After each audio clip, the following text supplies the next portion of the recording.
Okay, more news is coming in right now. Invasion delayed but surgical strikes. So, Israeli forces make large incursions into Gaza. Overnight, Israeli incursion into Gaza. Israeli forces take out Hamas positions in Gaza. So, a messy, long-drawn war looms now. So, while they have delayed the ground invasion, the big imminent ground invasion, they've been making small, shallow incursions into Gaza in order to take out Hamas and Hamas positions in Gaza. My colleague Shiv Arur continues to be live with us from Israel. Shiv, what more can you tell us about these incursions that the Israeli forces continue to make into Gaza while, of course, delaying the larger ground invasion?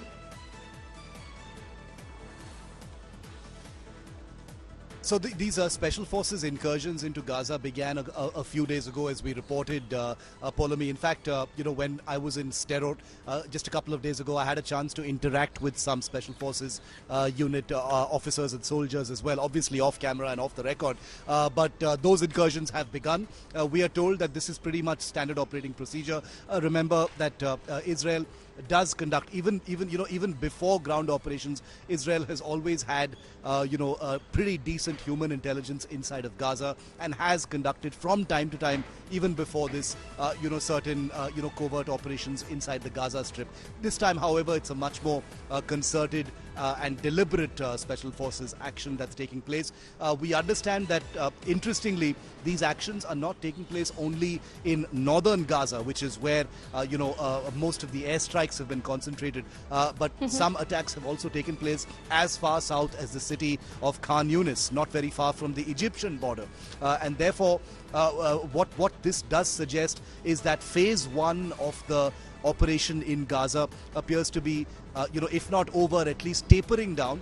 We don't know yet if airstrikes will stop, but the profusion of special forces elements inside Gaza means that the beginnings, the foothills of a larger ground operation have definitely begun. The big dilemma and question, of course, is, as we discussed earlier, Poulomi, will this be scaled up into a much more conventional kind of ground operation remains the real question. Okay.